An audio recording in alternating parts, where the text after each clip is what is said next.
I wished someone told me about this before I came to Kenya and worked in Kenya and started my things in Kenya. Welcome to another episode with Hodan, and if it's your first time to this channel, we talk all about investing in Kenya and East Africa and what other opportunities might be laying down for you, especially if you are a foreign investor, or if you were expat or diaspora like myself back in East Africa. So if you are returnee, welcome back, and let's dive into today's episode. And today's episode is about things that someone would have told me before I came here to consider. And these things are the do's and don'ts and the things I should have known. And that is, Hodan, whatever you knew beforehand, leave it. Forget about it. Unlearn, relearn, to learn again. So basically what I'm trying to say is, a lot of things we have learned in Western world and the way we used to do things in the business, and how we did in the business, and the things that we think that was working for us in Western world or elsewhere in the world does not work the same way when you come to East Africa in general, and especially when you come to Kenya. The first thing I wish I knew is to not take it for granted things. And when I planned my ways of doing things, likely what happened is that things literally didn't happen exactly I planned it. I was like saying, I'm gonna do this, I'm gonna do that, I'm gonna do this, and I had a whole plan and laid down all the plan, and suddenly nothing happened. Like literally everything went opposite direction. So I wished that someone told me, Hodan, plan and be agile. So what I mean by that is, don't stick too much on your plan. Hodan, be flexible and let things come on its own way, and adjust, readjust, and then move on. So this is number one. The second thing I really wished is, don't get annoyed when people are late.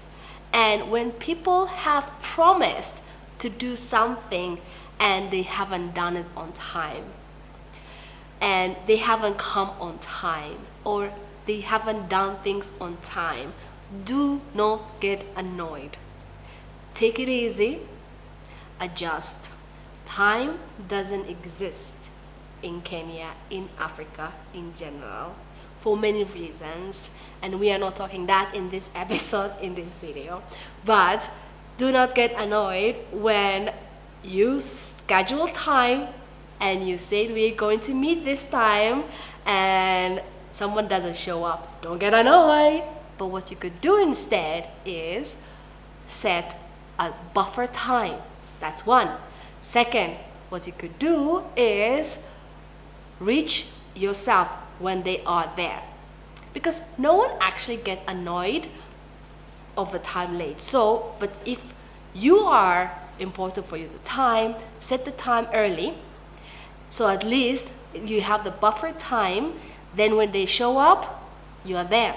Second, if you are basically, if they can come on a time and then you just show up when they are there, so you got to come there, because then it will be fine. And number three is, don't get annoyed when someone tells you they got you, but they didn't.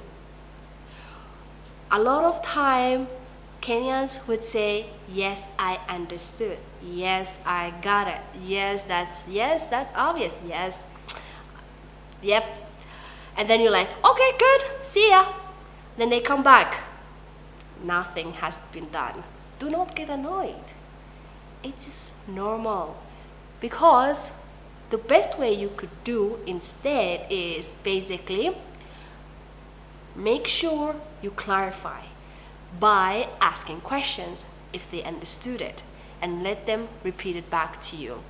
And what can save you a lot of time in this process is if you lay down the activities pre-hand. So this will make your life very easier. So don't get frustrated, which mostly get, into all of us, is to get a bit frustrated because we're expecting when a person says, yes, I understood, they understood.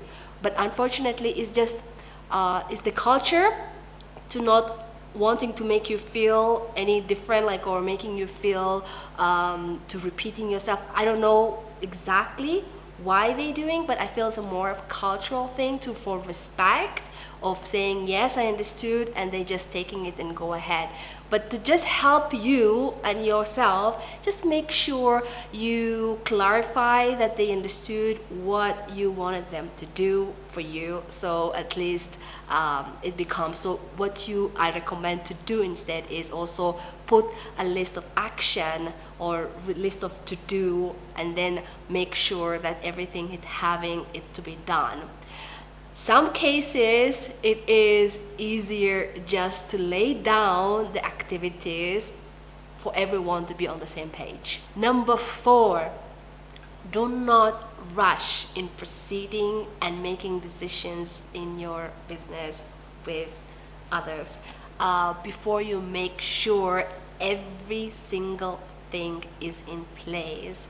Sometimes you get a lot of promises, a lot of things. Try to bring a lot of legal into the picture. Make sure you have looked from a different aspect, and if you can bring also the authorities into the decision process, will make really helpful. What I mean is not the decision makers, but I mean in the procedure of doing the business and the documentation and everything.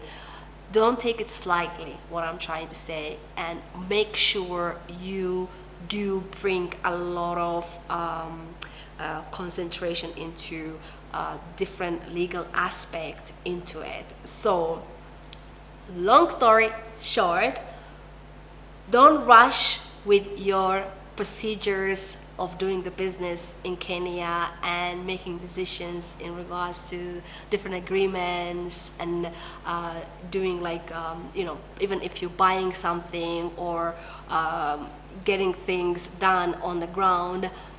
Take your time and look at the different angles from different areas and different things, and once you have the 360 degree view, then it's good to get the papers online and push it to an agreement on a designing. So that is the last but not least. One additional what I would like to add here for you before you go is that whatever you do in Kenya or in East Africa in general, please remove the hat, I know, ABCD. Because obviously what you know is completely different from what is the reality, because what we have been told out there about Africa in general and what is happening is completely different on the ground.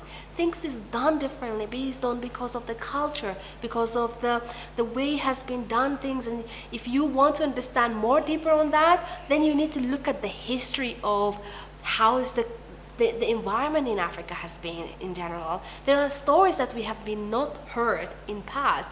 Me being an African as well as an original, but don't grown up here, it has been a very surprising to me, so many things. And I realized how much I wasn't an African until I came to Africa, and I realized wow, there's so much to know and learn, and I'm on my 7th year and I'm still learning, and I'm still getting new things and figuring out new things. And yes, it put me a lot of shock and put me a lot of pushbacks and put me a lot of freaking out. So all I'm trying to say is take that hat off of saying, maybe I'm African, yeah, maybe I am, I know what is the TV is telling me, or I know that consultant what he told me, and I know what is this person told me, and what is the TV is showing, or the World Bank is saying, or the African Development is telling me, and etc., etc. When you come on the reality is when you are really hit you the truth and the facts, and that is when I'm saying is take it easy and have that mentality of being an agile and being adjustable and being the feeling of being adventurous and wanting to learn and experience and have that curiosity state of mind, and trust me, don't go also blindly either. Make a little bit of your homework of different things, of how to behave around, what to say before you enter in a trouble. I can tell you, can get you trouble easily when you take wrong direction. I don't want to scare you either, but what I'm trying to bring it across is take it that curiosity state of mind, and when you are here in Africa in general, and especially when you are in Kenya or East Africa, have that kind of like flexibility state of mind. And if it requires to think like an African, start thinking like an African in order for you to tap into the fantastic and rewarding opportunities that Africa holds for you. To learn more about East Africa, Kenya, and the potential it holds for you, make sure to subscribe, and also let me know what has it been your experience if you have been here in the past, and if you relate of anything that I've said here, because it would be really nice to know that's not only me that is experiencing any of this. And if you want to learn more of doing business in Kenya, I have put some list here that you can consume and learn more of it. And if something is missing from there and you would like to learn more of it, make sure to let me know as well. I'll see you on the next episode. Bye!